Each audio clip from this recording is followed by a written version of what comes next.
The following is a conversation with Dr Megan Eldred, Senior Policy Advisor and Dementia Mission Lead at the Office of Life Sciences. Megan walked us through her journey from PhD and potential academia to transition into the UK civil service, supporting the public society deliver on scientific innovation. She told us about her journey to becoming the Senior Policy Advisor and Dementia Mission Lead and everything that entails. More generally, the mission aims to develop novel precision medicine tools that help boost the number and speed of clinical trials in dementia and neurodegeneration. This is much needed and a highly impactful endeavour. We all know somebody who is suffering from or who has suffered from dementia. It is devastating and still has massive unmet clinical needs and is a huge cost and burden to society. That is a burden that is getting bigger because of an ageing population. Megan talked about some interesting scientific and commercial developments in this field, including the approval of 2 drugs to slow the progression of dementia. We spoke about cures for Alzheimer's disease and how close and how far away we are. We also spoke about psychedelics, exercise, the mind-body connection, and burnout. As always, I would encourage you, if you're enjoying this podcast, to like and subscribe. The best thing you can possibly do to support Inside Matters is to hover your finger over the 5-star reviews and to kindly give us 5 stars. This helps bump us up the algorithm so more people hear and listen to the podcast and ultimately benefit from the no-cost scientific information that we're delivering to you, the listener. Thank you to everyone who's supported the podcast to date. This is Inside Matters. My name is Dr. James McElroy. I hope you enjoy it. So going back to, my grandma had Alzheimer's and my granddad had Parkinson's. There's a lot of kind of neurodegenerative stuff in the family. And hers came on, I guess, relatively quickly, and she progressed quite quickly over time. Meanwhile, her sister, my great aunt, was just kind of in the most unbelievable condition. She just looked so good. And it's kind of weird that, isn't it? First degree relatives, one goes to 100 and the other dies early, or not really, really early. With what sort of age? I think she was 80, I think 80s. Not close to 90. I think it was I think it was over 10 years ago that she passed away now. And gosh, Alzheimer's and dementia is just, it sucks, doesn't it? Yeah. It's really, really, really bad. And it just kind of got worse and worse. And my dad's sister was kind of doing a lot because she lived the closest. And I was a younger man at the time. I think I'm still young. Still young. Younger man. I turned 30 recently. I was going to say, I think we're similar age. So, I'm feeling old. There is a couple of grey hairs coming in. Even with all this microbiome stuff that I'm doing, there's a couple of grey hairs coming in and so on. But I remember towards the end, vividly remember, she asked the same questions over and over and over. And I think my granddad was kind of in denial. He was like, oh, you know that, don't you? And he was very patient and supportive. But, I hear it's a short-term memory that goes in some of these diseases, and that's what makes it hard, the kind of day-to-day living. Right. But they often retain a lot of their older memories. Right. There's a nice kind of snippet on YouTube about an institution somewhere in one of the Scandinavian countries. I can't remember now. I think it's Holland. Yeah, it's very world leading. It's basically a care home designed for people with dementia. So the carers are all really specialist, and they have everything set up to cater for them, to make it as least stressful as possible. Right. And as they're interviewing one of the carers, they say, don't correct them, because as far as they're aware, that is their reality, and all you'll do by correcting them is stressing them out. Confuse them. Yeah. And so if they want to talk about an old memory, just run with it, just kind of live in that memory with them. Do they also play music that they were familiar with before? Apparently they have a really good memory of music, yeah. They can dance, they get up and start moving. Yeah. And one of the other ones I saw was they brought kids in to the care home. Oh, right. And that gave them a lot of energy. Yes, yeah. I think that's quite nice, isn't it? Yeah. There's a Japanese robotic seal that has been designed to have the same benefit. I saw it at a conference recently. I got to interact with it. It's actually very realistic, but it's the benefit it's trying to derive. Say realistic. So what it does is it's meant to act like a pet. So kids and pets apparently provide a lot of benefit to patients with, with cognitive impairment, with all these sorts of issues, because they just provide a lot of joy, and they can connect with it in a way that doesn't require memory or difficult social cues. So a Japanese company has developed a seal, which is meant to emulate having a pet, but without the responsibilities of caring for a pet. Nice. And it provides quite realistic facial expressions, let's put it that way. Did you pet the seal? I did. I held it. How did that feel? And it looked at me in this loving way, and I slightly fell in love with it. No a little way! Bit. Yeah. Even though you knew it was a robot? It actually elicits an emotional response, yeah, for sure. What? Yeah.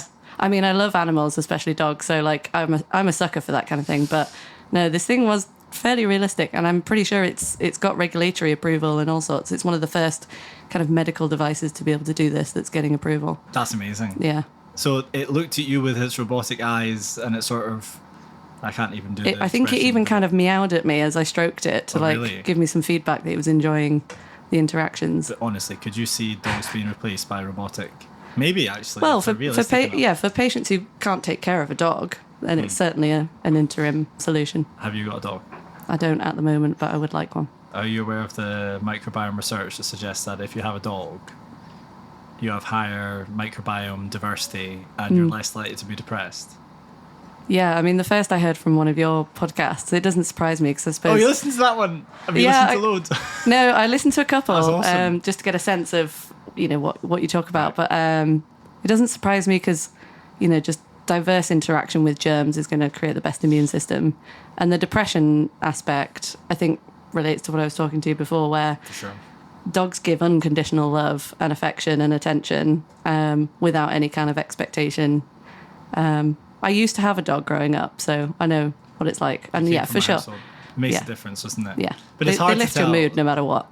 100%. But is it the virtue of, is it the dog sort of just being really loving and energetic and being just so happy to see you every single time it sees you?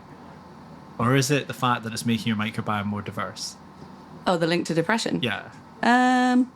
I mean, I don't know about the links between the microbiome and depression, but there's the aspect that they're pleased to see you and you probably feel wanted and needed, and everybody wants that. And then there's the element around dogs giving people a sense of purpose and routine. You have to take them out for a walk. You have to feed them, take care of them. Yep. Who knows? You tell me, what's the link between the microbiome and depression? Well... Is this the gut-brain axis? It's the gut-brain axis, and we'll talk a lot about the gut-brain axis today as we learn more about your journey and what you're doing now with the Dementia mission. But I think, so there's a couple of different facets. So what researchers have done, as they've done many disease areas, is profiled the composition of the microbiome in patients with depression and profiled the composition of the microbiome in a quote-unquote control, quote-unquote healthy cohort. And there's obviously debate around what constitutes a healthy cohort and what constitutes control in this context. But essentially there's distinct differences. And there's ecological level differences, so typically less diversity, and then there's specific strains which seem to be associated with depressed type symptoms and non-depressed phenotypes. So there's that. Then there's the animal model work, where they have essentially moved microorganisms from mouse that are depressed into mice that don't have depression and sort of transferred that depressed phenotype. Same thing with the anxious phenotype. Yeah. Same thing with other neurodegenerative diseases. So there's a story building there. Okay, yeah. And you can breed mice in germ-free environments as well. So you're essentially kind of controlling for what differences there might be to the microbiome before they get the microbiome from the source, which is in this instance, a mouse with depression. They've also done human to mouse transfers as well. I'm less familiar with that, and I have some skepticism about that insofar as, there's distinct differences between the human microbiome and animal microbiomes. And in fact, our company, we've argued that the animal models are just not relevant. So, if that's our position and we hold that position, it's difficult to then say, well, all this animal model stuff looks really convincing. Just from what you've explained, I think when you first talked about ecological studies, I was less convinced. But when you talked about the transplant or transfer studies, more convincing, because it more directly shows cause and effect rather than correlative. Because I think from my basic understanding, if we're talking about depression, there's probably a lot of co-factors rather than cause and effect relationships. People who are depressed are less likely to take care of themselves in many ways. So yeah, how do you kind of work through all that and work out what's the cause and effect? Yep, I think you've hit the nail on the head. And the proponents of, the supporters of those animal model transfer studies say pretty much exactly what you've just said. So you've got it so quickly, which I'm not surprised about because you're very smart. And so that's a strength, and you can literally do these cause and effect studies. And they've done similar things in cancer as well. So, and what I have seen done really well, actually, and I think this is probably even better than what we've just discussed, is in cancer studies, they've done a human interventional trial with FMT. Then they've taken all the samples from the humans and they've transferred them into mouse models. So germ-free mouse models. Yeah. And they've shown the same things. Okay. Yeah. I thought that was really nice. That was like a thing as strong as it gets. Yeah. And then how do you make it stronger? Well, you do bigger and bigger studies to reduce the probability of it all occurring by chance. And that was one of the limitations of that cancer study I was talking about, just published recently in Nature Review Medicine. But I think, when you think about depression, and we're going to talk about Alzheimer's because that's now your wheelhouse and you're sort of you're leading something very important there. It does seem a little bit far-fetched and a bit of a stretch to think, well, if I just change my microbiome through an FMT, then that's going to cure depression long-term. However, if you paired the FMT with a change to diet and a change to exercise, they all might be linked, and then you might, improve the symptomatology. So there's a lot still to do. Yeah. And before I came here today, I did have a look at FMT studies in gut-brain axis, neurodegenerative disease, that kind of thing. And there was one in Alzheimer's disease in 2020, but it was terminated because of COVID. Oh. And there have been a few in depression, and I don't know where they're going. So you asked if I research anything separately. Yes. So nothing like in a professional capacity, but I have gotten a lot more interested in the relationship between the body and the mind, like in terms of mental health. Oh, I love this, yeah. So I guess that's why I'm commenting on these sorts of things. So. Are you talking about the spiritual side of the mind? More. So I take a more scientific view of it, in terms of everything in the mind is because of pathways of neurons that have developed either through early development, but also through learned experiences, etc. Done a lot of kind of reading and listening to podcasts and even TikTok videos about childhood trauma and how that affects you in adult life and all that sort of thing. So, but I think that's all to do with neuronal circuits that have developed and become strengthened because of certain experiences. And then as you're an adult and maybe you live in a different environment, those circuits are so strong that they still impact you now. But it's possible to sort of unlearn them. Interesting. There's things around like habit forming. I've got a book which I haven't read yet. It's on my bookshelf. I can't remember the title of it. It's all right. Something about habits. Is it Atomic Habits by James Clear? Possibly. That's a classic one. It's really good, yeah. He's like, how many times have you not brushed your teeth in the last year? Yeah. That's because you've got a habit. Yeah. And it's just like so formed and entrenched and ingrained in your day-to-day you can't not. Yeah. So imagine if you had meditation as that strong a habit, how you'd feel. So what is your thoughts then on the mind-body connection then? Because this is a huge, deep, challenging topic, isn't it? And I guess it could verge into what's consciousness and what am I and are we in a simulation? But more generally, like, healthy body, healthy mind, is that the kind of thing you're talking about? Or So I take a scientific, physiological view on it. So it depends what you describe as the spirit. I'm not religious. I don't believe in something that kind of influences us outside. I don't believe in astrology, for instance. But I think the mind is the brain as a biological organ is actually so complicated that probably a lot of things could be explained the more we understand how the brain actually works. There are certain things that can't be explained at the moment, but that's just because, from my research field, I understand that there's so much we don't know yet about the basic biological processes by which the brain develops. And it doesn't just develop during childhood, it continues to develop through adulthood. It's plastic. The pathways continue developing and reinforcing, and sometimes we can sort of there are arguments about you can't truly unlearn something, but you can reduce the strength by which you kind of relive it. When we're talking about habits, apparently you can't completely unlearn a habit, but you can overtake it with another habit if it's stronger than the previous one. So if you're addicted to something like smoking or alcohol or drugs, well, actually, addiction to more hardcore things is related to other experiences. But if you want to overcome that, Sorry, can I just unpack that a little bit? So you're thinking that addiction is a manifestation of early life trauma? So I've read a book called In the Realm of Hungry Ghosts by Gabor Mate. He does a lot of kind of social media stuff as well. So if people are interested in it, he's great at speaking. This book talks about, so he ran clinics in downtown Vancouver where there is a very high instance of addiction, hardcore drug addiction. Okay. And essentially every one of his patients that he sees in these clinics have had childhood traumas. And he hypothesizes that all of these addictions have come out of trying to soothe the pain that they have from those childhood traumas. They didn't just become addicted for no reason. It wasn't just somebody at a party was offered a drug one day and suddenly they're addicted. It was they've discovered these drugs through whatever route.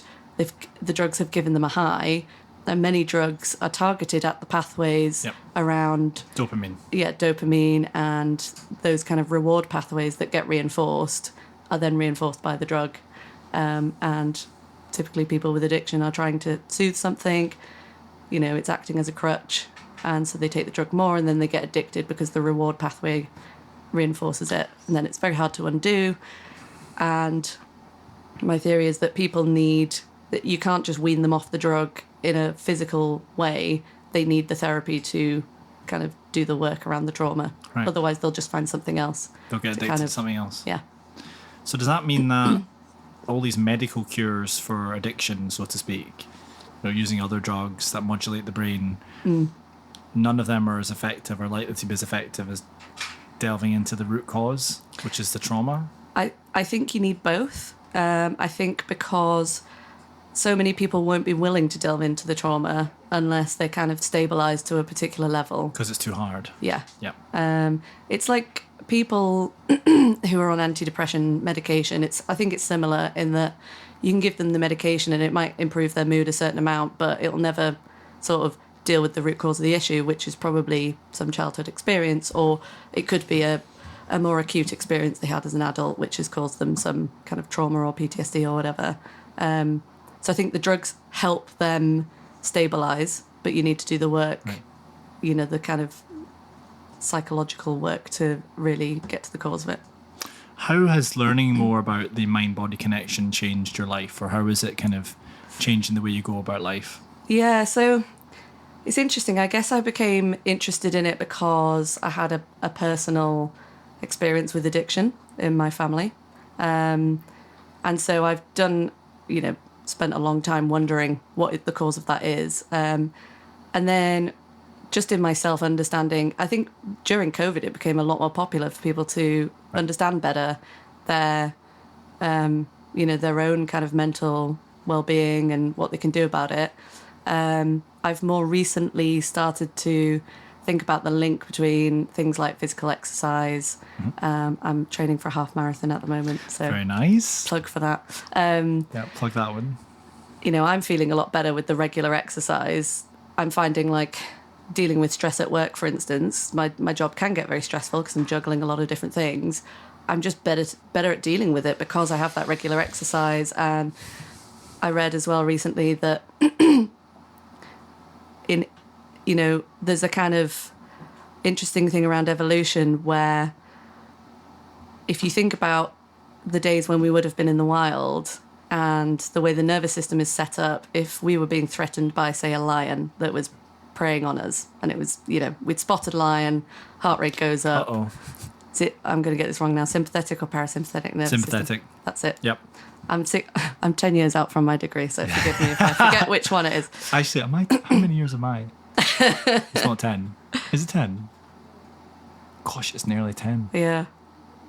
Yeah. That's frightening.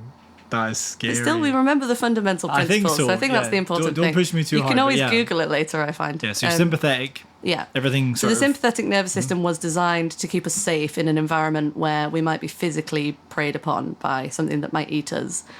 But in this day and age, it's still triggered by other factors like things that stress us out essentially or make us anxious, and that could be work, it could be social expectations, could be worrying about something that might never happen. All psychological stress. Yeah, that's all triggering the same system.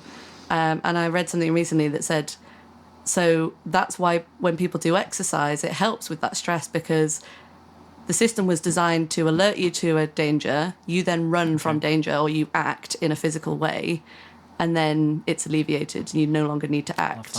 And so if you're getting, psychologically stressed, doing some exercise actually helps because I think of it like you're kind of burning off the cortisol or, I like that a lot. Yeah, so. It definitely does. It does something to cortisol in the short term and something in the long term, doesn't it? It sort of buffers your cortisol because I'd imagine that like super, super, super intense exercise must increase your cortisol because it's a stress hormone and super intense exercise can be a stressor, but a smaller amount of exercise that gets the endorphins going probably does dampen it down. Yeah. And instead of you having chronically elevated cortisol, which is really bad. Yeah, which then affects so many other systems. Yeah, it's really, really bad. And you can kind of measure it through your Apple Watch or whatever garment you're using, not that we promote any on this podcast, through looking at your heart rate variability. And that's the measurement over a period of time between like your top beats per minute typically at rest and your lowest beats per minute typically at rest. My Garmin keeps telling me about that and I have no idea what it means. Right, okay. I can go a bit further if you want. Yeah, so essentially, and I don't know all the parameters off by heart in terms of what's a good percentage and what's a bad percentage, but there's a percentage difference between your highest and your lowest. Right. And the higher that percentage, the better, because it's, suggests that you're going up and you're going down. And you shouldn't have static heart rate. Yeah. That doesn't actually sit right with good physiological tone and good cardiovascular tone. It should peak and then trough, often in line with your breathing. Yeah. And the quicker it comes back to resting, the healthier you are, right? 100%. That's one thing I'm noticing with training, for sure. It's coming back down faster. Oh, yeah. That's awesome. Like I'll stop running and I can see it come down and I feel it comes down so much quicker. That's awesome. Yeah. So this sort of cortisol pathway, I feel like there's the hypothalamic, pituitary, adrenal axis. Right. And they all do slightly different things. But generally speaking, that kind of fight or flight type response is one of the things that they control in addition to water balance and other important elements. So if that psychological stress or whatever it is constantly going, then you're going to have lots of cortisol going through your body. And one of the manifestations of cortisol is an elevated heart rate because it activates the axis. And that's bad. That's really, really bad. And we talked about my great aunt who's 100 today. Congratulations to your great aunt. It's amazing. It's super cool. One of the aspects, I think, which is really important is a stress-free life. Or as close as practically possible to stress-free. You just mentioned I'm looking off into the distance because I'm thinking, how do you achieve When's that going to happen? When's it going to happen? Well, I think that is my side hobby, trying to work that out. Yeah, well, that's about the mind-body connection, isn't it? Yeah. So one of the things I learned recently and listened to recently, which I liked a lot, was, look, all of us go through challenge and adversity. And if you're going through a really stressful period, there's like, if you take the same stressful period and apply it to 100 different people, then people would respond differently. Some people would kind of crumble and have a breakdown. Other people would thrive and get better and improve. That's because they're leaning on their past experiences to know, have I dealt with this before? Can I do it? Or, no, I've never dealt with this before. I have no idea what to do. I'm more stressed. Okay, so that's definitely one key aspect that I didn't even consider, and I love that. So let's take that because I agree. The other thing is, do they view it as a challenge that they want to overcome? So some people, and I think I'm actually one of these people, when everything goes wrong, and it does happen, I kind of go, right, this sucks, but there's an opportunity to like build this back up and to come back stronger and to come back better. Yeah. And yeah, maybe looking back and going, I've done this so many times before, I can do it again, is a key part of it. Yeah. But some people might think, I've never done this before, and they thrive on that. Right, they might thrive on that too, exactly. So it's all about the mindset. Yeah. How do you view the stress? Yeah. And the challenge. Like, Yeah. Can you conceptualize it as, well, this is like your half marathon that you're doing. Things are going really badly at the moment at work, or I've got this huge deadline that's coming up. Can you frame it in your mind like it's a marathon or an Ironman or whatever it is you're doing? Yeah. That must be one of the key drivers. Yeah. So, just on that, I think people can build resilience to how they handle new challenges as well. I think, I don't know, if I just compare myself to some other people that I know, some people might encounter something new. Let's say the older generation with some new technology. That's quite a common example. Oh, I don't know what to do with this. You do it for me. And they get all flustered. Interesting. And they don't even want to try. Whereas I think because of, it was actually during my PhD, I first started building this resilience. I'd come from university where you're essentially spoon-fed the information you need. You regurgitate it back out in exams or essays. To my PhD where no one could actually tell me the answers. I had to find them out for myself. And then there are times where you have time pressure or, pressure to find the answers, and then it gets a lot more stressful. But I had to go through that process of figuring out, okay, I don't know what to do here. There's no safety net. No one else knows what I should do. People might be able to pull together different ideas and brainstorm it with you and, kind of coach you through it. But no one has the answer apart from me, because I remember one of my supervisors said to me, I said, this is so hard, I can't see a way through. And they said, well, of course it's hard because no one's done it before. Right. Otherwise it wouldn't be novel research. Right. So that was actually quite a relief when they said that, because I thought, oh, okay, it's fine that I feel this way then. It's not me being a failure. It's the nature of the beast. It is hard, and I may never find the answer, but that's okay. Did you find the answer? For that particular element, I did, yes. Good. Take me back to, I guess, your first degree and then going into your PhD. So what happened with that? So I studied physiology for my bachelor's. Actually, did we not, when we met, you were like, there was some connection over physiology, wasn't there? Yeah, that's basically when I talk to you about all these interesting things I'm interested in. It mostly comes from that time. It doesn't actually come from a place of expertise, just curiosity. Got it. So I did physiology for my undergrad. I actually didn't expect to go into biology at all. I wanted to be a lawyer. Whoa, okay. And then realised I could not absorb information about cases and dates at all. Got the worst grades out of any subject I was doing in my A-levels, so I ditched law. And thought, well, what else do I enjoy? And it was biology. So I went to do physiology. Considered at Cambridge, right? That was at Liverpool for my undergrad. Considered doing medicine, but decided kind of didn't want the lifestyle associated with medicine. The degree or afterwards, both? Like a career in medicine, yeah. I didn't want a career in medicine. I'm sure it is a great career, but I personally couldn't see myself kind of working shifts and that sort of thing. Yeah. And then coming towards the end of my physiology degree, I just, didn't really know what I wanted to do, but I knew I was still really curious. So I just kind of wanted to do more study.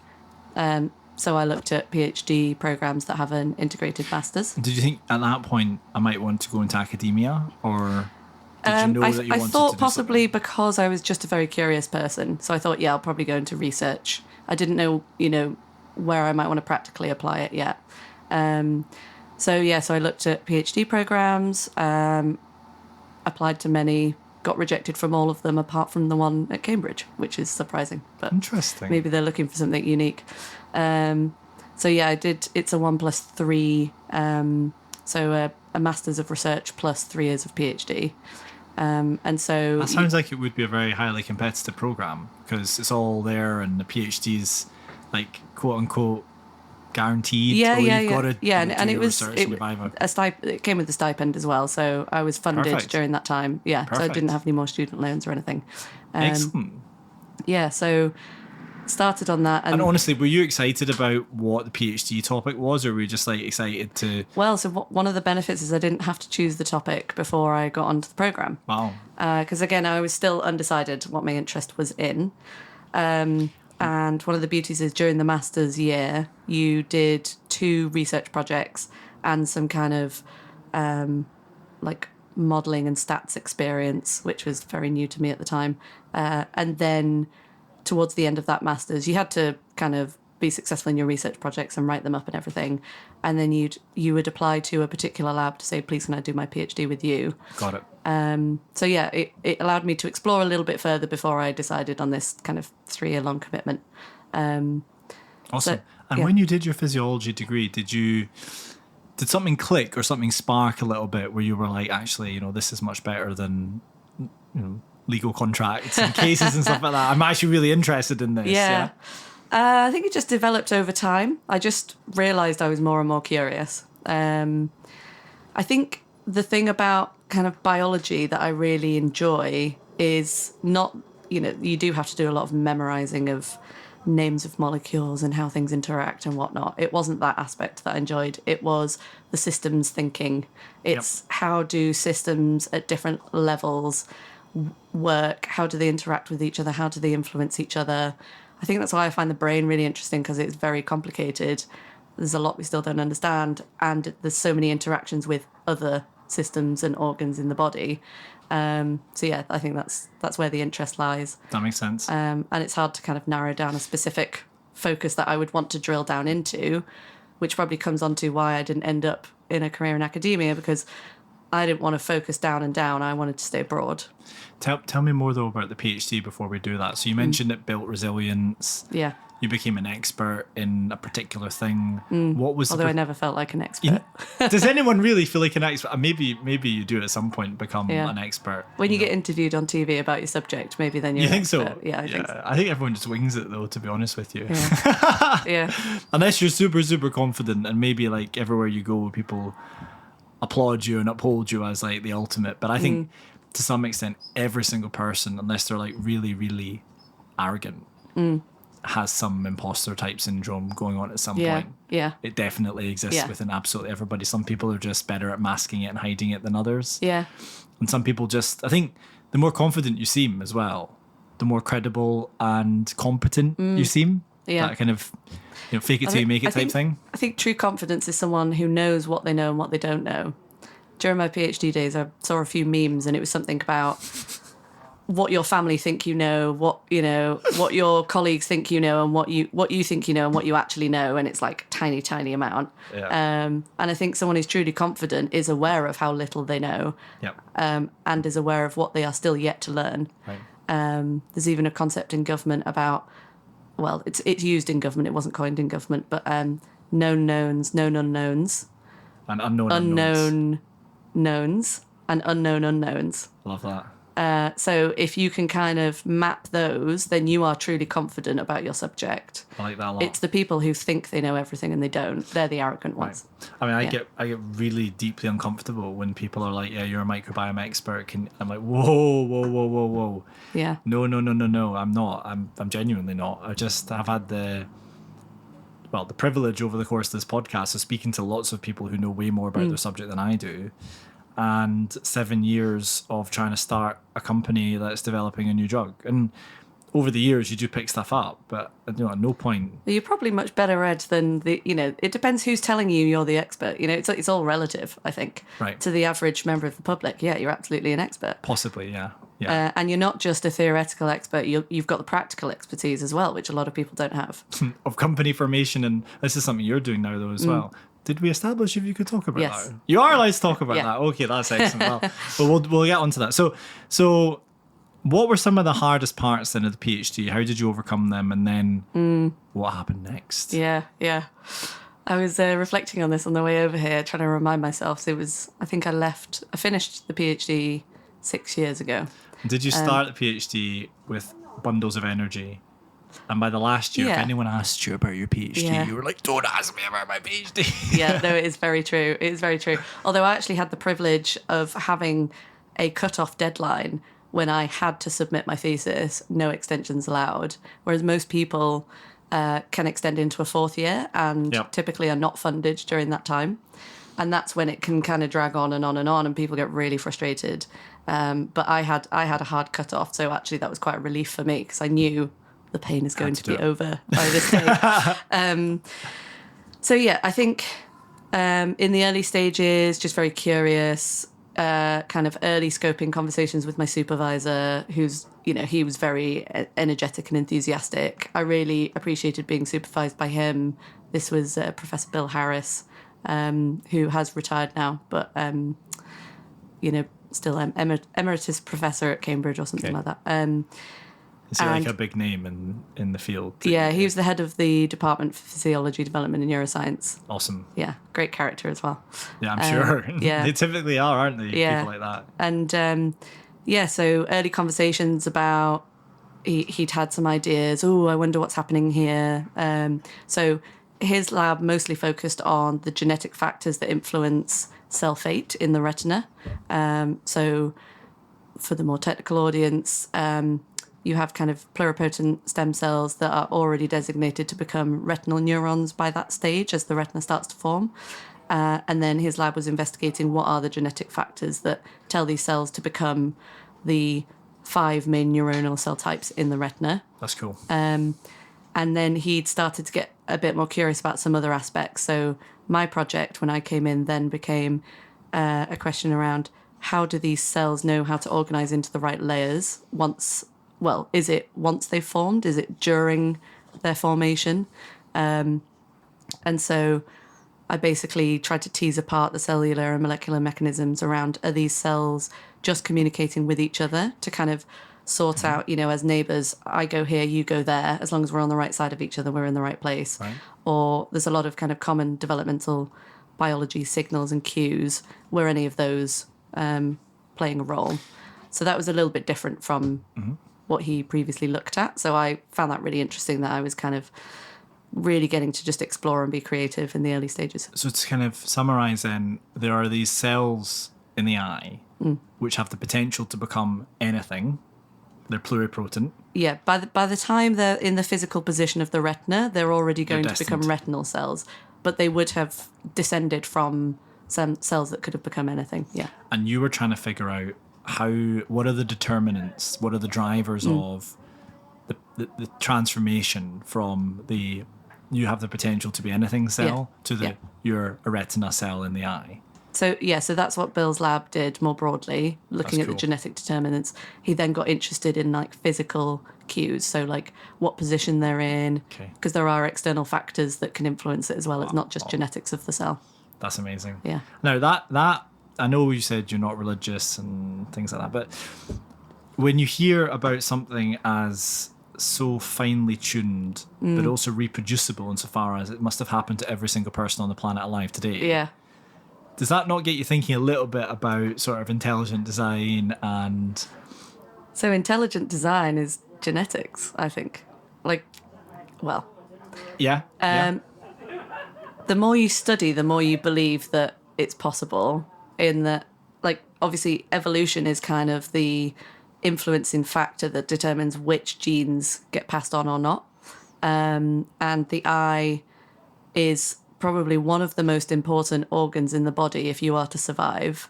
If you develop defective vision and you're in an environment where you're getting preyed upon, you're going to get eaten pretty quickly. You're not going to pass on your genes. Yep. And so at least that's what some of the literature says is why eyes have developed, in a very similar way in so many different organisms. But it's still, again, we don't know enough about how the eye actually develops to know if it is exactly the same. It's the eye, but it must be the eye and the brain's sort of control over the eye. Because, if you do really, really intense breathing exercises, which you may have not done yet, but you will do if you're on the mind-body journey, or you take psychedelics, they sort of change your brain chemistry in such a way so that you perceive different colours and vibrations and patterns and things that you otherwise don't. And it wouldn't be evolutionary from an evolutionary point of view. Yeah. it would be, I think, quite disadvantageous to perceive the world as you perceive it if you're on LSD or magic mushrooms all the time, because you'd just be like, wow, this microphone's really amazing. Yeah. And you look at your microphone for 12 hours and then you're eaten by a tiger or something like that.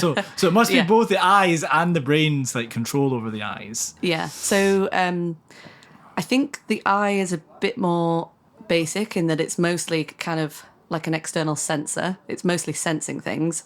I don't think the brain is signaling to the eye in terms of how it interprets the signals coming in. That interpretation is done in the brain, in the visual cortex. Right. I think the brain probably just controls the eye from a motor perspective. So where the eye looks, how the the iris contracts, that sort of thing.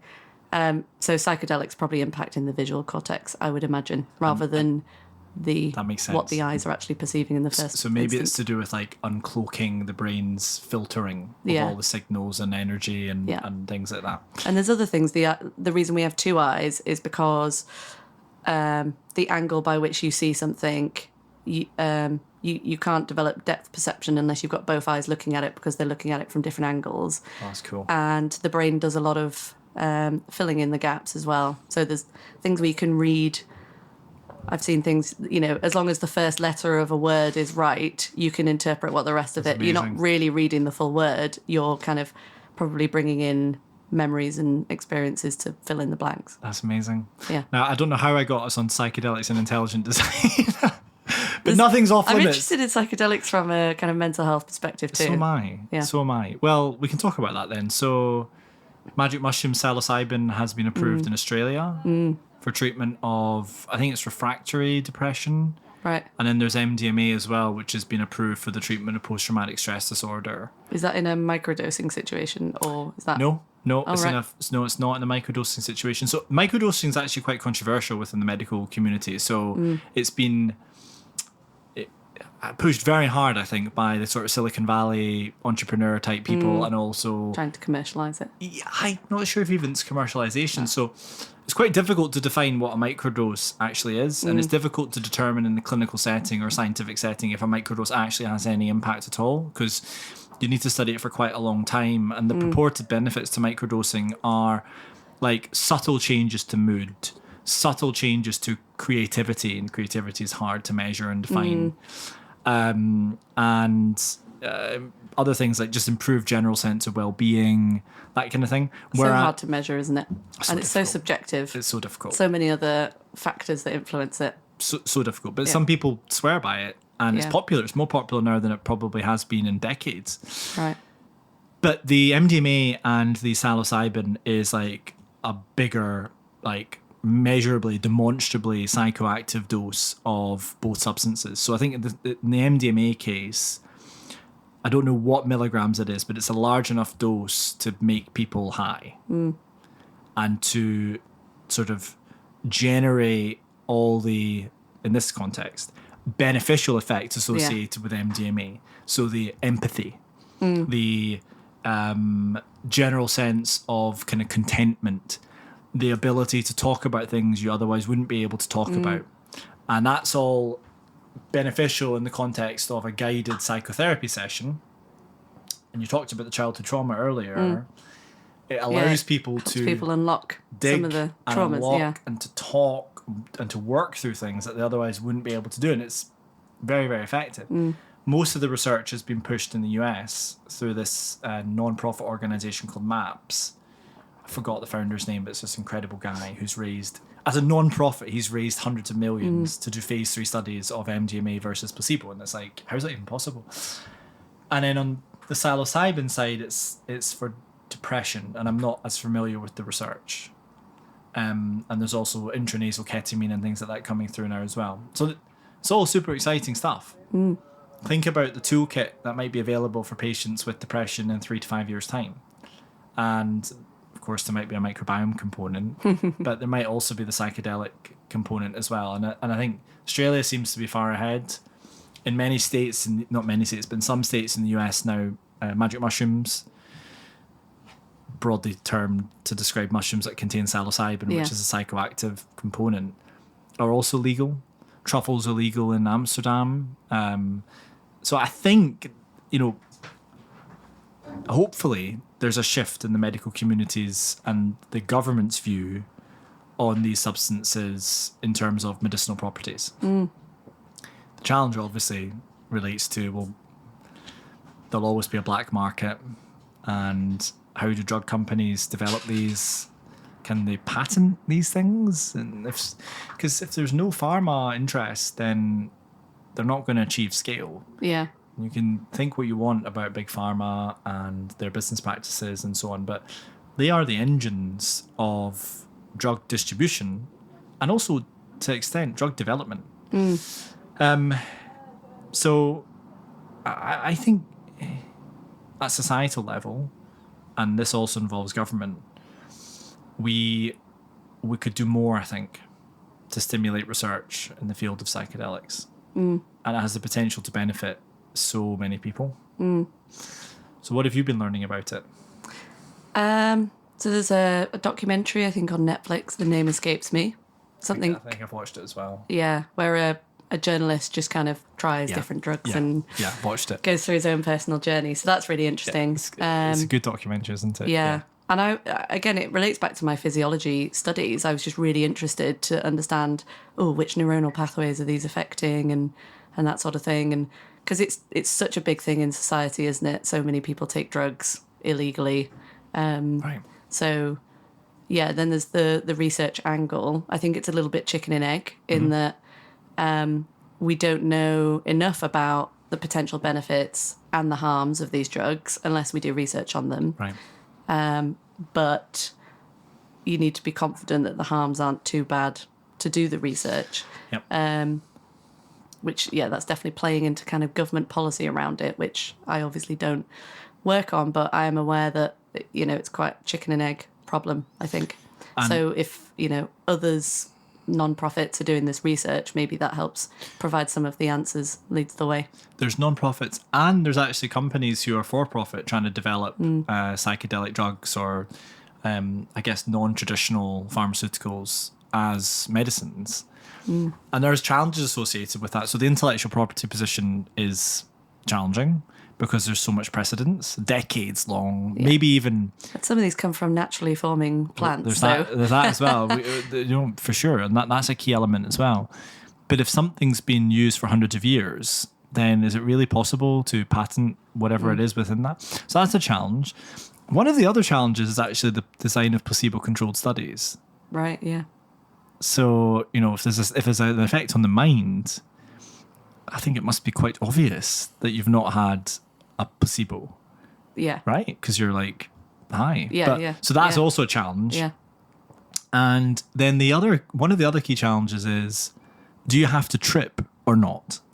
And that brings you back to your microdosing comment. Do you have to have a trip? Do you have to be tripping to get the benefits, or can you get the benefits without tripping? Yeah, good question. I don't know. I don't know either. Yeah. I really, really don't know. I imagine the trip is kind of a symptom, but it's not the cause of the effect. Possibly, but you also think about things very differently when you're tripping. Right. So it might be that... I wouldn't know. Yeah. And to be fair, I obviously wouldn't know either. But you do think about things differently, I'm told, and as I've read many times. Because I did my dissertation on MDMA and cannabis back in the day. My physiology dissertation was on MDMA and cannabis. And the first company I tried to start actually was a drink for people that were taking MDMA to try and offset some of the serotonergic neurotoxicity. Wow. Yeah. Obviously, it wasn't successful. Otherwise, I'd still probably be doing that, or I'd have a better story to tell. But it didn't kind of lift off. And then we got into the microbiome. Anyways, going back to your story then. So that what happened at the end of the PhD, and then what happens next is really quite interesting, isn't it? So yeah. So I very much enjoyed my PhD. I enjoyed, kind of creating a hypothesis, I had to do a lot of exploring to kind of figure out how I was actually going to address the question, which is how do these cells know how to get into the right position? So in the retina, they form really lovely organized layers. We had a beautiful model by which we could visualize the cells with lovely, pretty colors using high-powered microscopy. That's cool. It's called the Spectrum of Fate's Zebrafish Retina, if anyone wants to have a look at some pretty pictures. Nice. And so I enjoyed the process for sure. But there were lots of highs and lows throughout that process. Yep. We call it the roller coaster of anxiety in the research world. Okay. And yeah, I remember one day I was sitting at the microscope and a colleague was at the microscope next to me and he was like, so you've got a year left. Like, what are you going to do next? Are you going to start applying for postdocs? And I was like, I don't know. I'm not sure if I can kind of ride this roller coaster continuously. And in academia, you have to take, a 2-year contract here, a 2-year contract in another city or country. Yep. You have to move around so much before you get a tenured position. There's a lot of kind of uncertainty associated with it. And, I was in Cambridge and I could see my colleagues in a good university still having to deal with all this uncertainty in their career. So started to think it wasn't for me. But my colleague asked me the best question he could have asked me. He said, so you say you enjoy it. So which elements do you enjoy now? Okay. And can you find that somewhere else? It's a good one for the listeners as well, isn't it? Which elements do you enjoy? When you're struggling with a decision and you're feeling very torn, it's probably because you do enjoy something. So kind of take the time to focus on what is it that you enjoy and where can you find that somewhere else. And for me, it was the big picture thinking and the problem solving and trying to do things in different ways that hadn't been done before. That's what I enjoyed doing. Mm-hmm. I still enjoyed talking about scientific research. I just didn't want to be in the lab, trying to make cells survive and stop them getting infected and all of the things that can go wrong very easily in research and keep you up at night and make you go into the lab at the weekends and things. That was a light bulb moment for me. Mm-hmm. I then, at the university, they were doing some kind of info sessions on the role of science in policy. So I went along to some of those and I realised, policy, that's what I want to work in because they're basically problem solvers on a bigger scale. And there is a role for science in that as well because I really didn't want to let go of my science background. I'd worked so hard to develop that kind of knowledge and skill set. So I started just searching around for opportunities. I literally Googled science and policy. And it came up with the science and engineering fast stream in the civil service. So they only recruit for that once a year. So I signed up to the mailing list to be alerted when the next round was open. And then, and then it alerted me and I made the application, but still didn't really know that much about policy or if I would be successful. I heard it was very competitive and it was quite a long application process. But this was still at least 6 months out from finishing my PhD, so I had time. So you've been very proactive about it. Yeah.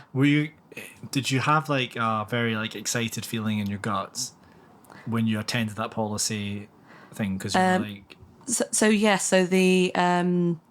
the sessions that I went to where they were aimed at educating academics around the role of science in policy making, and they did some scenarios where I think they were talking about funding for personalised medicines at the time, which is an interesting topic. That's very cool. And it was saying, the question was, do you fund these more general medicines that can benefit a large population, or do you fund medicines that will only affect 1 or 2 people? But, and then they were asking the audience for kind of comments and things to consider, and people were saying, well, how do we advance the research if we don't fund any of these personalised medicines?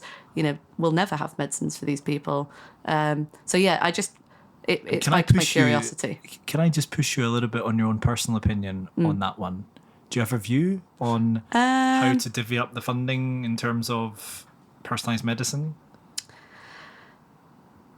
I don't know if I have a personal view. I understand some of the challenges associated with those decisions. So when we're talking about public funding, my official civil service hat on, obviously, we need to consider what's the best value for taxpayers' pound.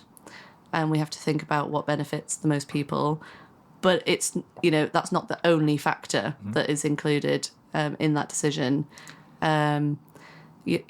How do you advance the research if you don't fund something? And there are plenty of initiatives within government that advance more innovative research as well. Right.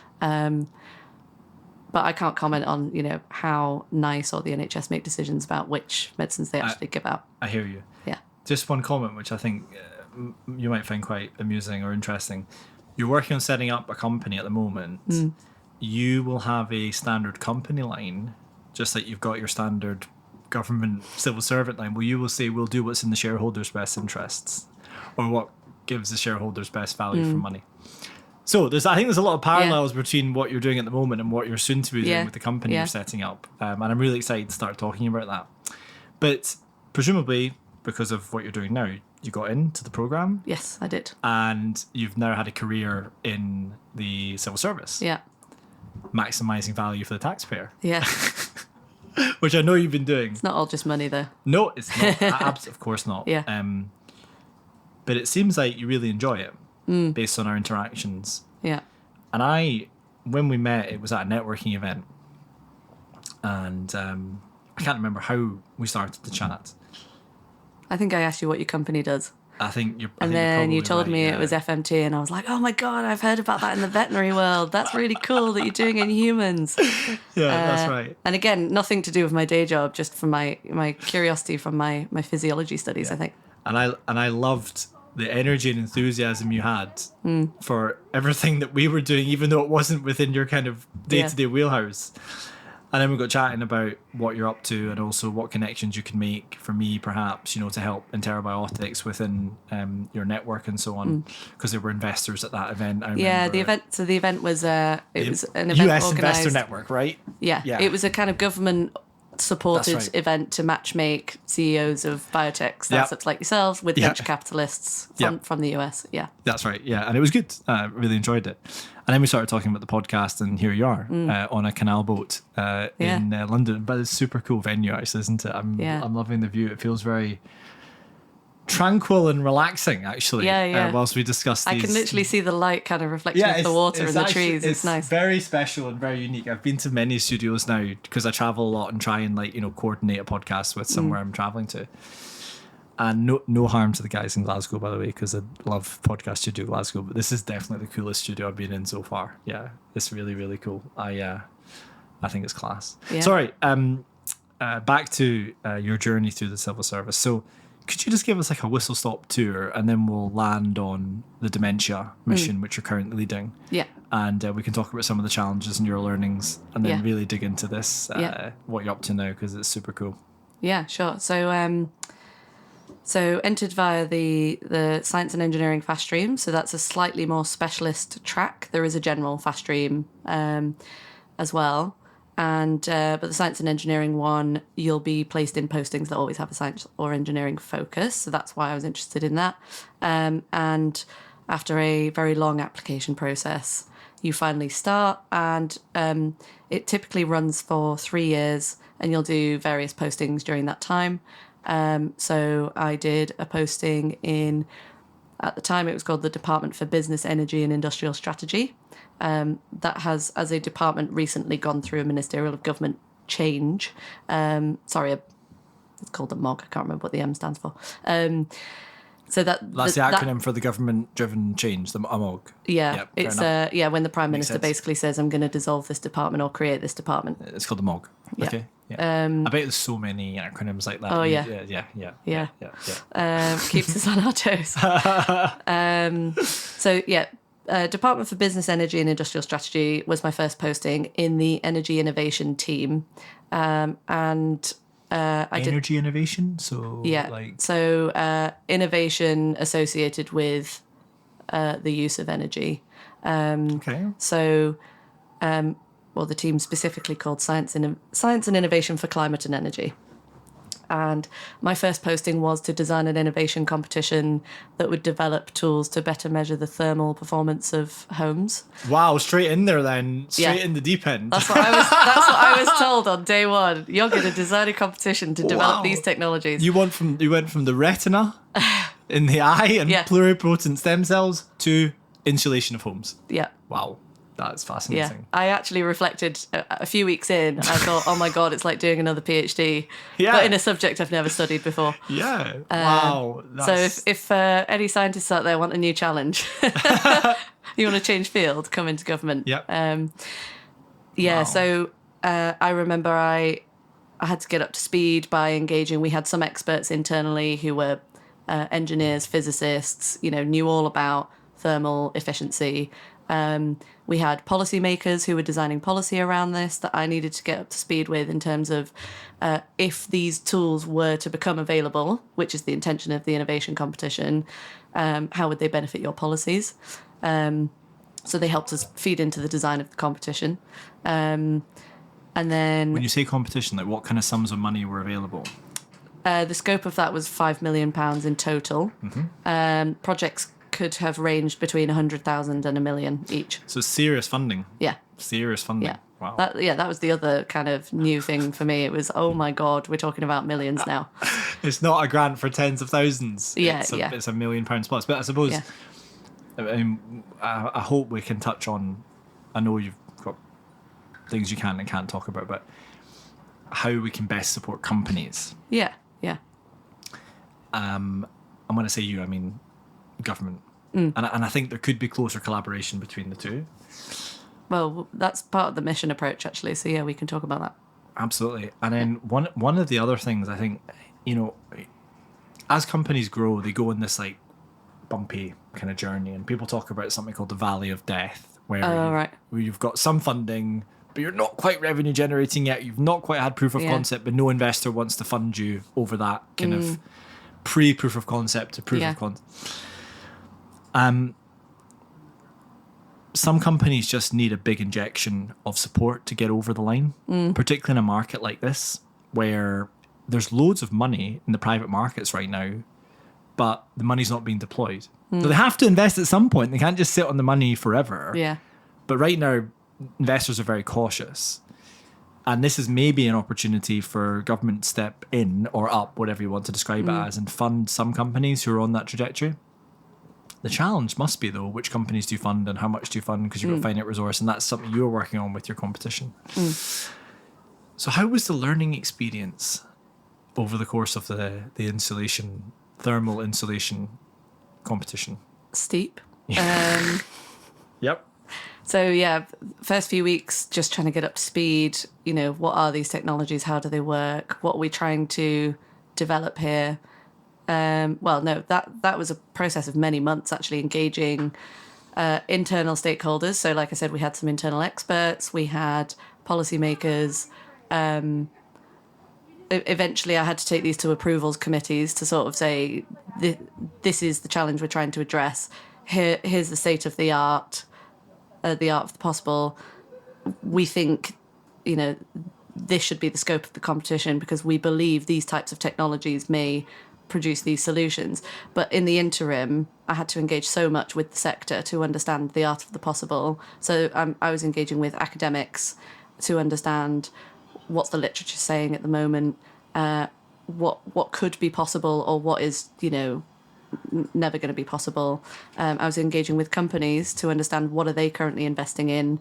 And again, their view, because there are researchers in academia and in companies that will be forming a view of what's possible. And then also engaging with companies to understand their kind of commercial strategy. So if, whatever technology you're working on became available, would you scale it? How would you apply it? That sort of thing. So a lot of engagement with the sector before we form a view of how we think best to address the challenges. And then it goes through internal processes to kind of, we essentially pitch what we think the solution should be, and then these approvals committees, tell us, have we generated enough evidence to support that? Is it robust? Everything like that. Wow. So that's the fascinating part of the job, is the stakeholder engagement, I find, and I do a lot of that in my current role now. So that's what I enjoy the most. I get to learn from the experts without having to do the research myself. Right. I get to absorb a lot very quickly, and then bring people together to form a common view. I have to translate a lot of technical stuff for a lay audience quite often, whether it's for these approvals committees, whether it's for ministers, for instance, who want to be briefed on the latest developments in a particular area, or maybe they're going to be making an announcement about something, or making decisions about the scope of what we're doing. So yeah, that's the most interesting part of the job. But shall I carry on with in terms of Please. what other roles I've done? Please, yeah. In government. So that was my first role, which I did for a year. And did it kind of go well? It did. Yeah. The competition got launched. I wasn't around by the time they'd actually decided which companies got funded, but I was told afterwards, and that was very satisfying. That's awesome. Yeah. So those projects are running. They were successful enough. They got approval to spend more money and do a second competition. So it sounds like you smashed it. Well done. With it's not a one-man effort. It's engaging with everyone and bringing it all together. Right. And then my second posting, I actually went out on secondment. So I went to the science, the Centre for Science and Policy in Cambridge. It just happened so that I went back to Cambridge, which was nice.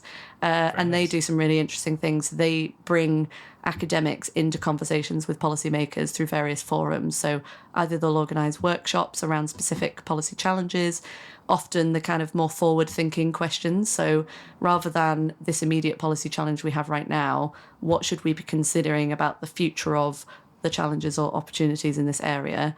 And they'll bring like really quite a diverse group of academics and industry stakeholders together as well, and charities, to kind of run these workshops and think about what should we be considering in the longer term. They also have like a fellowship program where policymakers and also industry people can sign up to this fellowship and have a series of meetings organised with different academics that they want to inform their approach and maybe broaden their thinking. Mm-hmm. And then they do other things as well. They have a senior leadership programme where senior leaders in government can go and have their minds stimulated by all these academics. Oh, really? And broader thinking, yeah. That's cool. So it's probably quite important, isn't it, that people who are senior in government can readily access people who are at the forefront of a particular field, particularly if it relates to legislation or policy, right? They want to make sure that it's appropriate and proper in the context of where does the field sit right now in terms of research. So, and I think it's good to take the time out to do some of that broader thinking as well, because in government we can sometimes get so focused on I've got this challenge I need to solve right now. Right.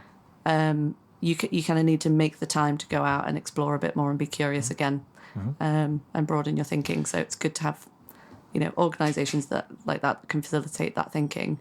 Definitely.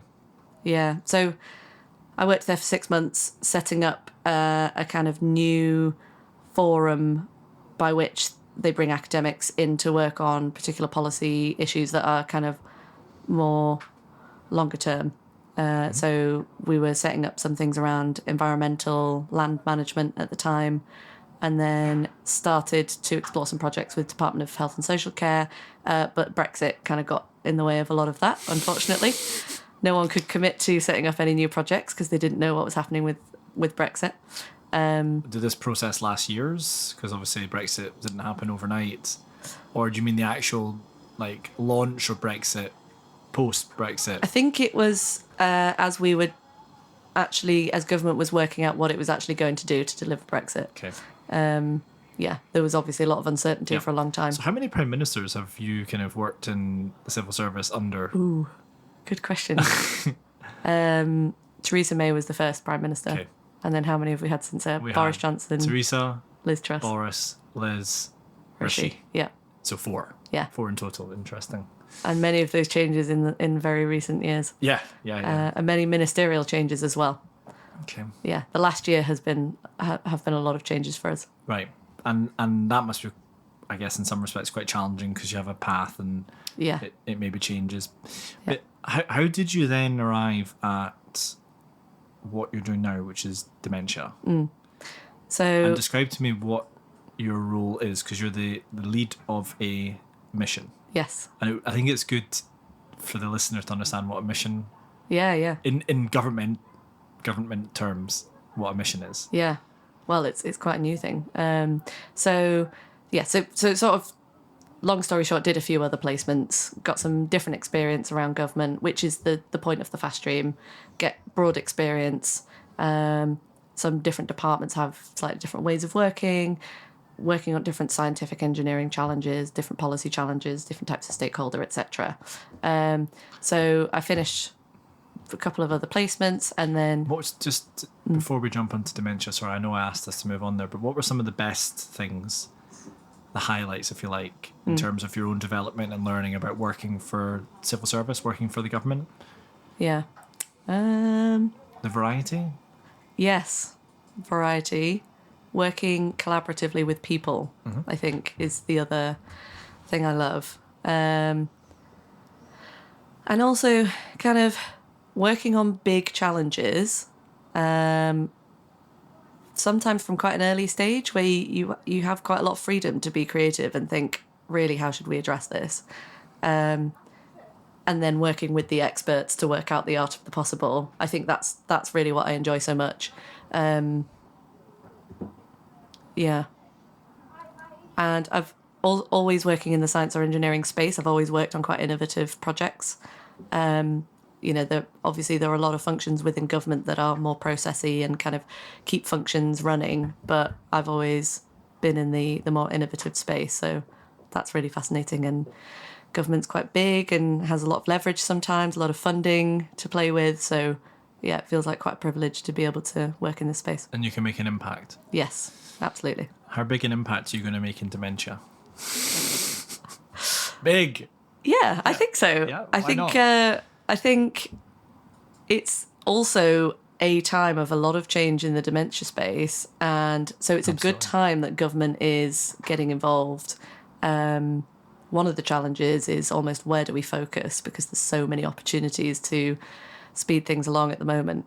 That's exciting. Yeah. So what does the mission mean, and what's your role entail then as the mission lead? Yeah. So in 2019, government published a strategy called the Life Sciences Vision.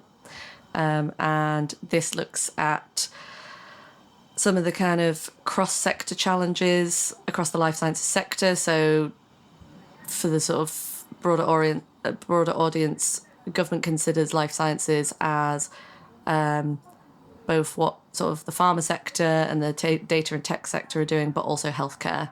And then there's kind of basic research and translational research as well. A lot of that is covered by other areas of government from where I sit, but I do engage closely with those teams in the dementia space.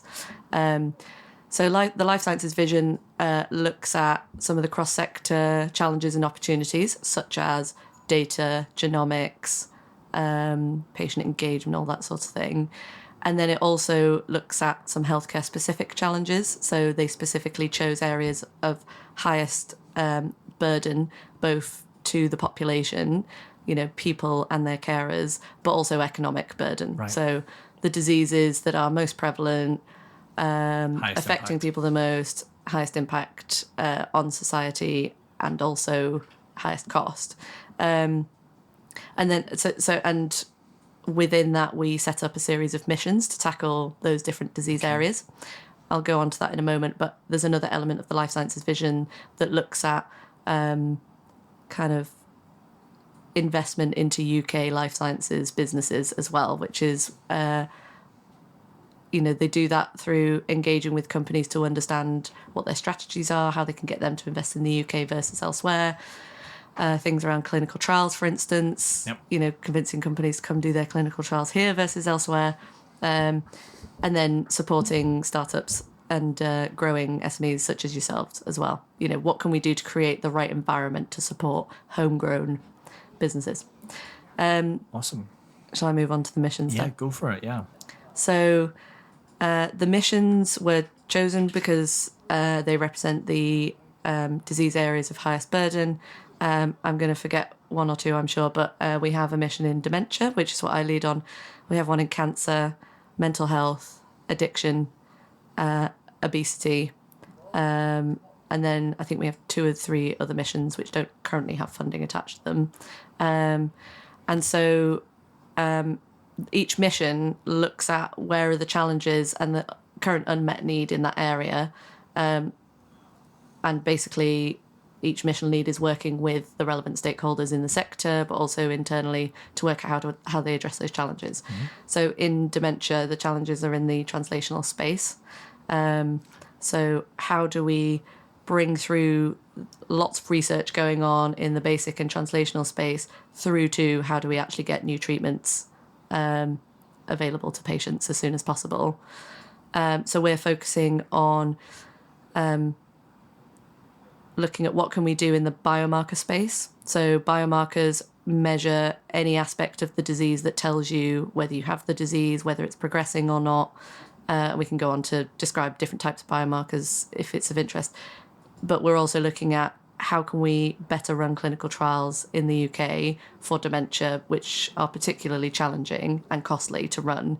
And we're told is one of the main challenges to pharma developing new treatments. For sure. So, yeah, we're engaging across the sector with all types of stakeholders to understand where we should be focusing. But we've narrowed it down so far to the biomarkers and the clinical trials. We are also working with other actors such as NHS England to understand how do other areas in the system need to prepare for potential new treatments coming through. That makes sense. So you're leading... Is it too far to say you are the lead for... Yeah, I am the lead of the dementia mission. You are the lead. But the mission doesn't cover everything in dementia.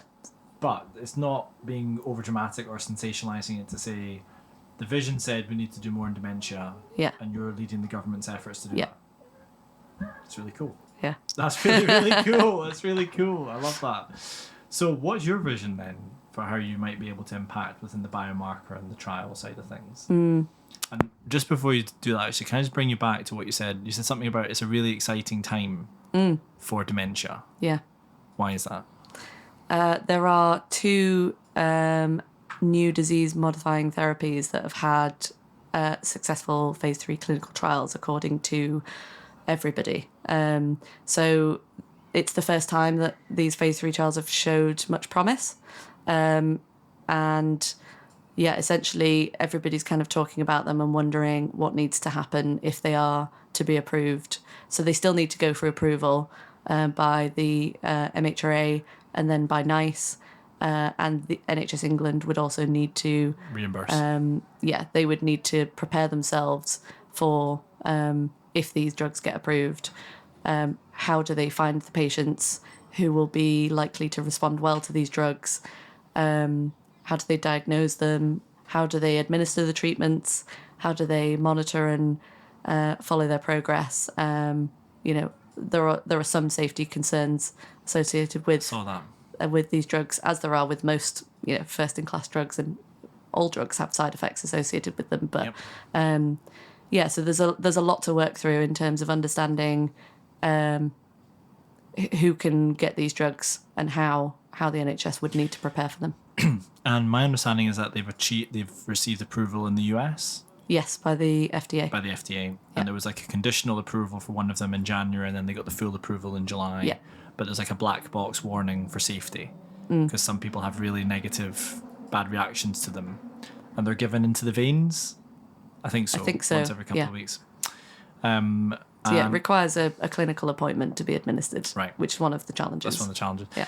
And I guess, is it fair to say that within Alzheimer's disease, which is what these drugs were approved for, Alzheimer's being the most common cause of dementia being a constellation of co-occurring symptoms and signs relating to basically how your brain's working. Yeah, I'm glad you're here to describe it. You're doing a much better job than I would. Thank you, I'm trying my best.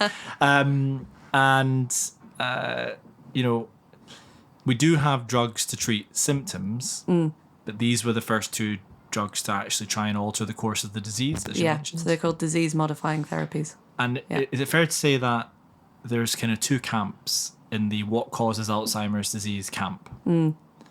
There's those that believe in something called the tau hypothesis, and there's those that believe in something called the beta amyloid hypothesis. Yeah. And the tau people believe that these tau kind of aggregates, tangles, neurofibrous tangles within the neurons are what's causing the neurons, i.e. the brain nerve cells, to not work. Yeah. And in the amyloid group, there are these plaques that form where these like bundles of neurons get kind of stuck together. So the plaques form broadly between speaking? the neurons and stop them signaling to each other. Yeah. Got it. And these drugs target the Amyloid beta. amyloid beta. Yeah. Right. Yeah. Interesting. So as you kind of go through stakeholder engagement, how firm are some people on it's definitely tau and some people on it's definitely beta amyloid? I think the field generally does not have a consensus. There will be some people who've kind of researched a hypothesis and, they're much more tied to that than others. I think industry don't have consensus. Pharma companies will have been developing a particular drug that targets one element of the disease mechanism. And so obviously their interests lie more with that pathway, but not to say that they disregard all other pathways. It's just that they've chosen to focus in one area. Just to go back to your comment about the theories sit in two camps, I think there's more than just amyloid beta and tau, but those are the kind of later stage, how do I describe? It's the later part of the disease mechanism pathway. Got it. There are theories emerging now about actually something going on much earlier that causes that, and they think inflammation plays a big part as well. Stress. Yeah. Stress. This may be where we end Yeah. up making the link between Yeah. the gut and Alzheimer's. We're gonna get there eventually, yeah. Yeah. So, so there are research studies exploring many other avenues, and I think in reality the brain is so complex. And by the way, both amyloid and tau exist in natural levels in the body. It's something that starts to go wrong with both of them. And the gut, there's something about the gut. The microbes can produce amyloid type. I don't actually know there's exactly something- what it does. There's something there. There's something about the microbes in the gut producing beta amyloid. Right. Something there. I'm Yeah. not an expert. Maybe. So it does Were there exi- further discussion? Yeah. Yeah, so it does have a normal function in the body. It's just the disease mechanism triggers something to start going wrong, and then they aggregate into these clumps that sort of physically get stuck in between neurons, stop the signaling of neurons, and when neurons stop signaling, then they die. Got it. So, yeah, the field is starting to think something's happening much earlier on.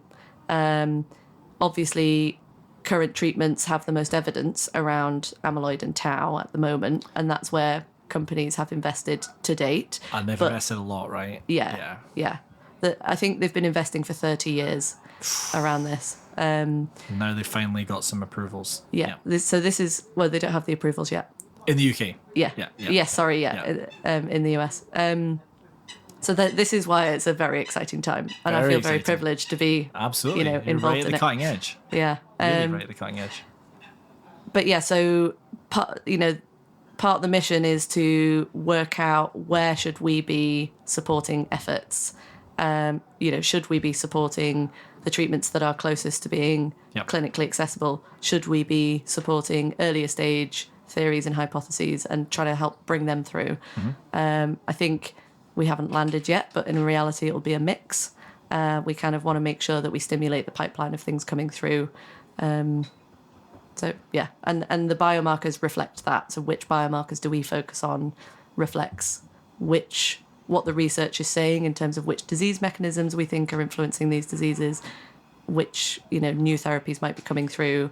The biomarkers basically support that by providing actual evidence of what is happening, as patients are being looked at for these diseases, as they're being given treatments. Are those treatments having effects? And maybe in we can clinical give trials. maybe we can give the products earlier so people don't progress. And that might, if they're disease modifying, then the earlier the better. Yeah. Because is your view that, so it's still fair to say there's no cure for Alzheimer's? No. And maybe some forms of dementia are reversible, but dementia caused by late stage Alzheimer's is not. So what we're talking about here is these drugs slow the progression. Yeah.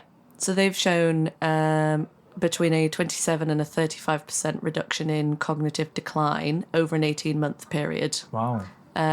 So that's just the period that the trials ran That's for. amazing. Yeah. I mean, it's definitely It's transformational.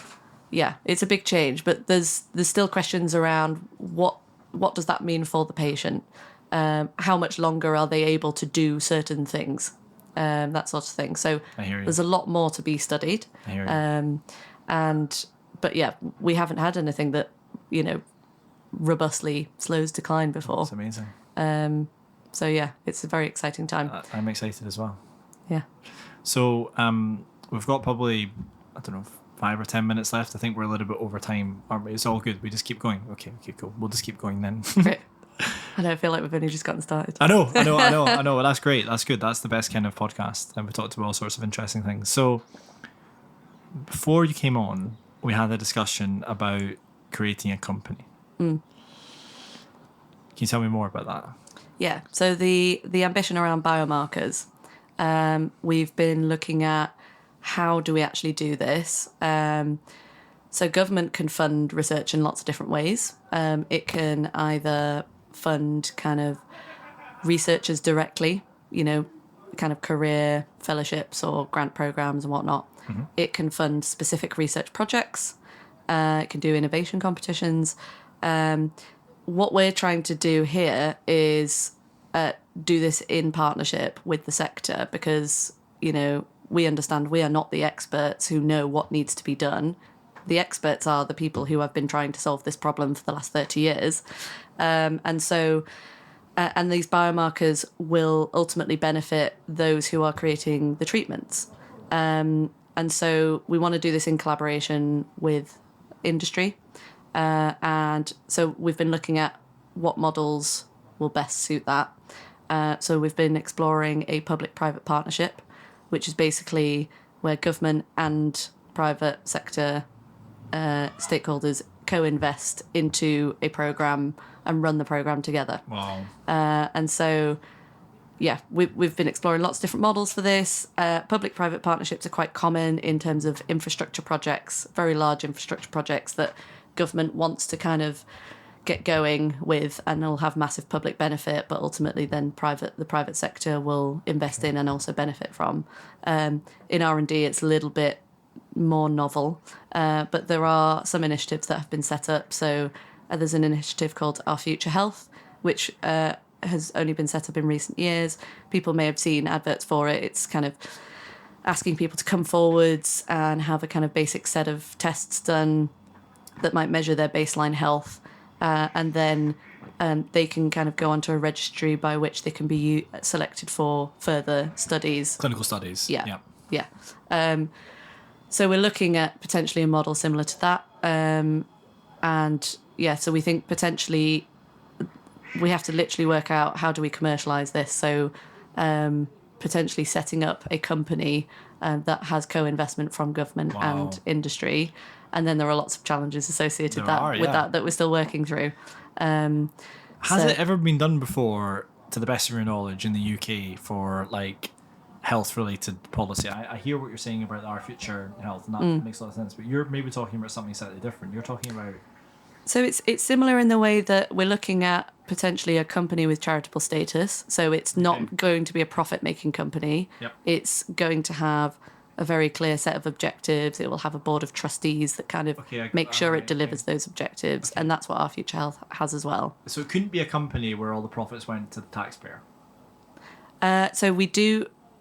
There have been other endeavours where we've funded research and we've put in place certain arrangements to make sure that, the taxpayer is not funding other companies that will make profit from it. That's a kind of government principle. We don't subsidise the market, essentially. Yeah. So there are subsidy control rules in place. That makes sense. So that will be worked through as well in this scenario where we're co-investing in something that is for the greater public benefit.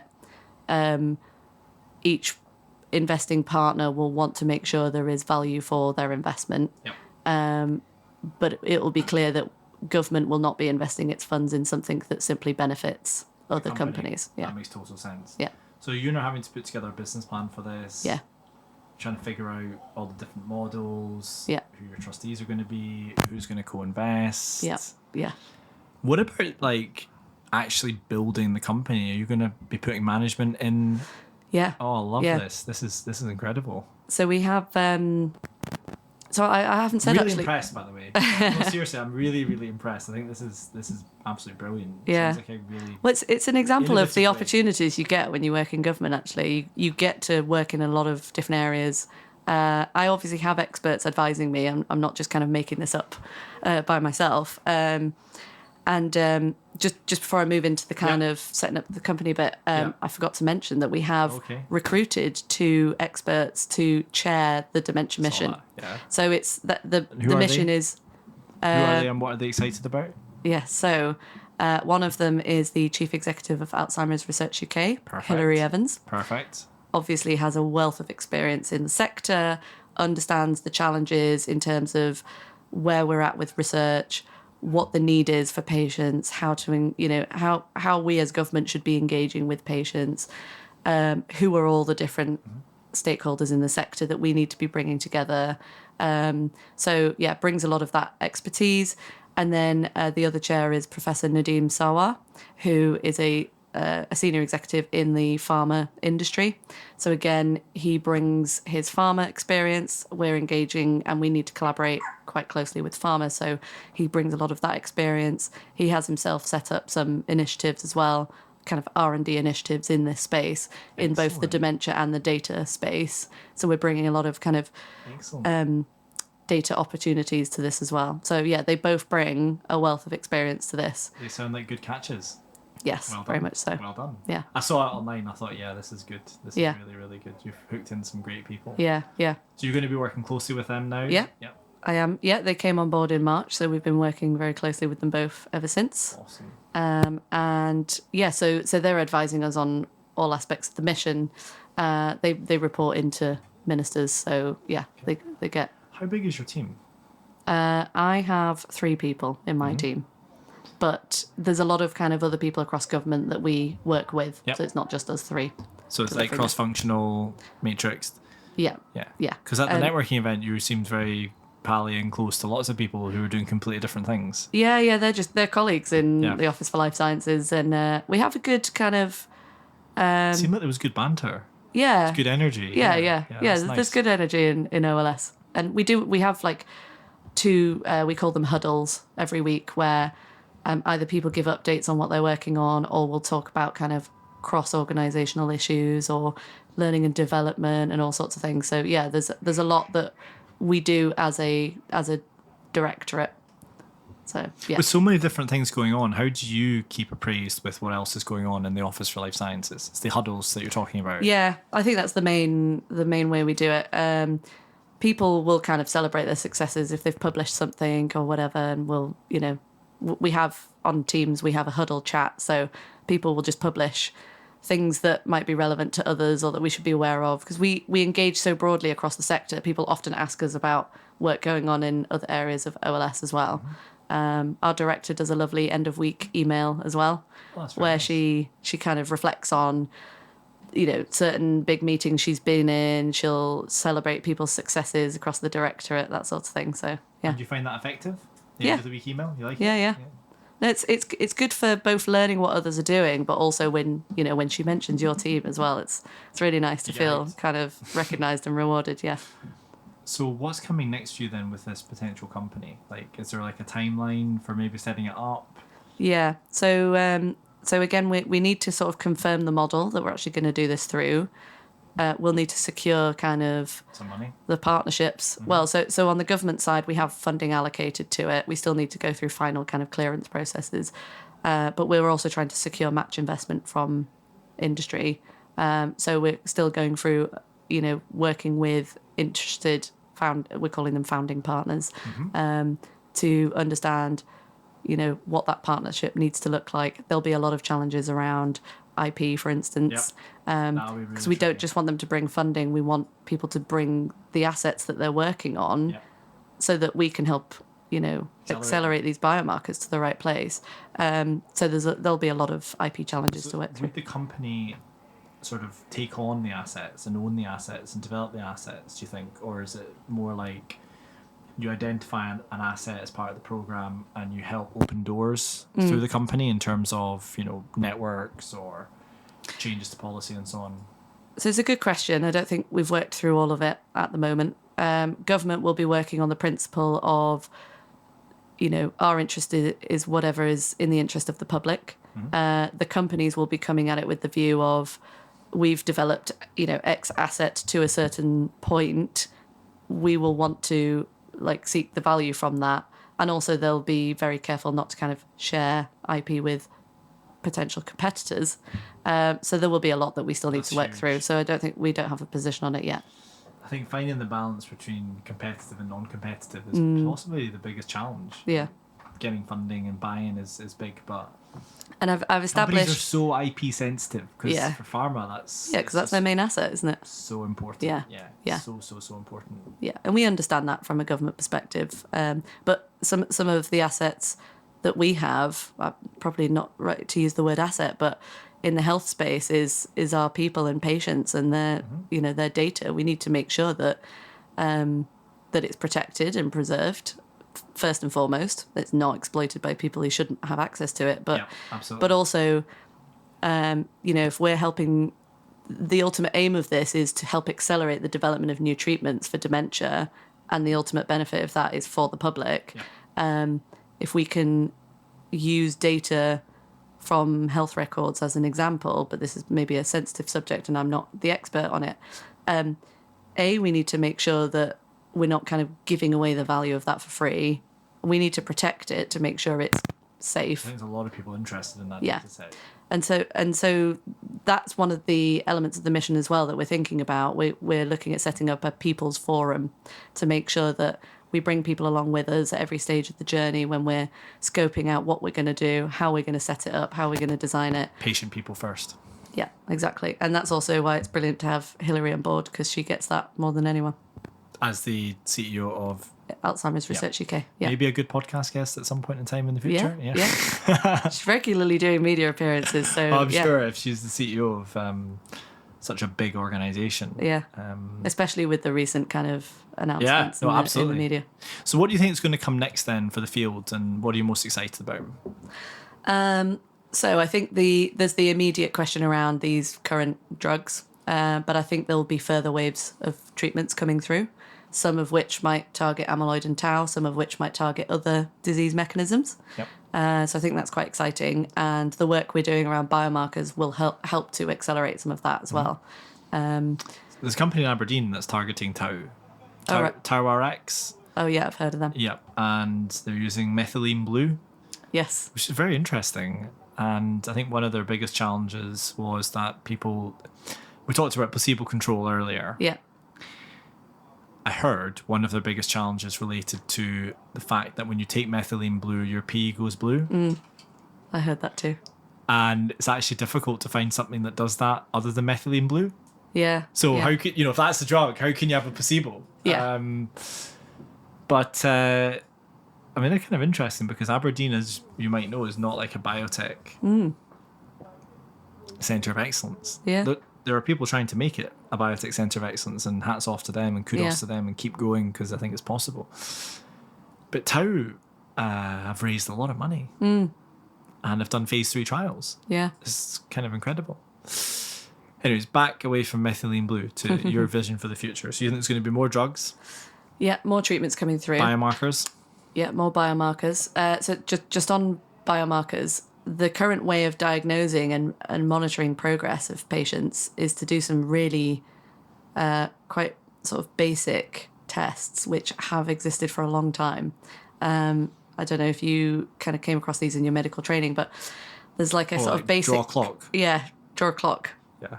Pen and paper clock test. Yep. I actually don't know exactly how it's administered, but How good does your clock look then, Megan, when you do it? I haven't done one, actually. I've done one. Have you? Awful. So what do you have to do? So you draw bad. the clock. Do you have to remember anything about the clock? I think you have to. I think you draw the clock at a certain time or something like that. Oh right, okay. And I mean, for someone like me who's so bad at drawing, anyways. Yeah. I think I'd just. I'm sure mine would be bad fail as well. The test. Yeah. I had to draw a zebra recently as part of a drawing exercise I was doing with a 4-year-old, and it looked. I mean, I can show you the picture on my phone. It looked... Yeah, I can't draw. I can't draw to save my life. It looked like a sort of deformed dinosaur, not a zebra. And hers looked absolutely phenomenal. I was quite embarrassed, actually. Yeah. I've always just told myself some people So can do it bad. and some people can't, and I'm just in the second. So bad, honestly. Yeah. So yeah, there's tests which are kind of... So that's the test that most clinicians use now to diagnose dementia. Yeah. But there are a lot of technologies being developed at the moment, which we'll be exploring through our biomarker program, both blood-based, where you can actually pick up certain molecular signatures associated with different diseases, CSF, so that's a cerebrospinal fluid. So they currently do use CSF testing in some to help test if patients are eligible for these current drugs. But blood-based would be ideal because it's much easier to take. CSF. Yeah. To get CSF, you've got to do a lumbar puncture, which is quite invasive. You don't want to do that unless you're already quite sure someone might have the disease. So for the listener, to do a lumbar puncture, you have to ask someone to kind of go into the fetal position, and a big needle is stuck in between the two vertebrae, L4 and L5, or L3 and L4. I can't remember exactly. My medical colleagues will laugh at me. And you kind of stick the needle in to puncture the matter which kind of encases and protects the central nervous system, and then you are able to extract the fluid which kind of bathes the brain and all the central nervous system in your spine. It's quite invasive, isn't it? Yes. Yeah, and it's specialist anaesthetists and doctors who do that to make sure that they get it right. So it's pretty heavy duty. Yeah. And there are specialist doctors who can do this very well and very safely. Absolutely, yeah. There just aren't enough of them for us to be able to scale that up. And also, you wouldn't want to do that for a patient unless you really needed to diagnose them. Absolutely. I think the future involves mass population kind of screening. Blood-based or serum-based. Yeah. If we're... Saliva-based. Potentially. Why not? Yeah. Potentially, Why not? But I think a blood-based biomarker would be the best enabler of that. Imagine if what actually happened in the amyloid story was it was the microbiome producing too much amyloid. Yeah, that's probably not the case, but I just thought I'd plug in the microbiome and gut health into the mix there. And I quickly Googled microbiome and dementia as well, and I found a link between the microbiome and dementia via inflammation, which doesn't surprise me. Does not surprise me at all in the slightest. And as I was saying before, there's a lot of research emerging about inflammation being involved earlier in the disease pathway for many of these diseases. So the future holds new biomarkers that give us different ways of diagnosing, better measures during clinical trials. So one of our objectives is to speed up and reduce the cost of clinical trials. So if you were doing this sort of quite subjective cognitive test, it's hard to know how much someone has changed from one day to the next. If you've got a blood-based biomarker, you can measure it much more quantitatively. Absolutely. And then there's also the field is saying that the disease actually starts in patients sometimes up to 15, 20 years before they exhibit any symptoms. Wow. Same in Parkinson's. Yeah. And so again, these symptoms that we're currently talking about are cognitive symptoms, so memory, function, that sort of thing. But what if we can detect it in the blood 15 years earlier and give people treatments 15 years earlier? They're much more likely to be effective, prevent their progression into symptomatic disease, and, maybe one day eventually halt it altogether. Who knows? There might even be a vaccine. People are working on Alzheimer's vaccines at the moment. Wow. And are they early stage, like really early stage, or are they... Yeah, phase 2? I can't remember exactly what stage, but I think they've done at least phase 1 studies. Wow. Yeah. So that is very exciting. Good. And if we were to come back in a few years, what do you think are the kind of nearer term milestones that you want to deliver on for the mission? A suite of biomarkers that ideally have been scientifically validated and are clinically actionable. We're working with MHRA as well to understand if they were to consider additional biomarkers, what data would they need to ensure robustness. So it could be that the gold standard is using these cognitive tests. Can we replace that with a blood-based biomarker instead? and will that be acceptable by the regulator? Wow. So that's one of our kind of 2 to 5 year goals. And then the other is around speeding up clinical trials and getting far more people involved in clinical trials as well. At the moment, pharma companies have to, recruit people based on very specific criteria, but there's a lot more we can learn from people. I know all about that, trust me. Yeah. Recent experience. Yeah. We're running a phase 2 study at the moment. Right, in cirrhosis and HE, and you do need to be very, very careful about who you bring and don't bring into your study. Yeah. Because if you bring the wrong people in for whatever reason, then your drug might never make it. Yeah. And that's not a result of your drug not being good. It's to do with the study not being designed properly to showcase your drug. Yeah. Part of that is biomarkers, for sure. Yeah. But also the criteria. Yeah. So and that's particularly challenging in the dementia space at the moment. So yeah, the other ambition is how do we get more people involved in these studies? But even if they're not eligible for a particular study, how do we keep them engaged and how do we continue to learn about these diseases? Because it's such a long-term study, presumably. Yeah. I mean, 18 months actually is not that long, but based on what you've said, you maybe need to try and intervene 20 years earlier. Yeah. Imagine, that's a long study. Imagine designing those big studies. study, big study. And that's also, I think, where the government can be involved, because something like that, I think, is maybe better suited to a more kind of national level program. Yeah. I think so. Exactly. I think so. Exactly. Yeah, and there's a kind of, there are various cohorts that already exist in this space, so we're looking at collaborating with those institutions to understand, can we access those cohorts? I know we're talking about people here, but I know. The technical sort of language. How can we build off of that rather than just recruiting a population of people from scratch? I don't think that's necessary in all cases. Agreed. Megan, we've been speaking for, I think, just under 2 hours. I've not looked at my notes once, which is a really good sign, actually, of a great conversation. Probably need to wrap it up. So I wanted to take the opportunity as a host to thank you for coming on. Thank you for having me. Thank you for being so passionate and enthusiastic about everything that you're doing.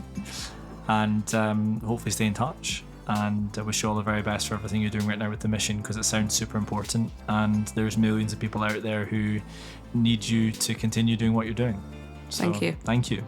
Pleasure.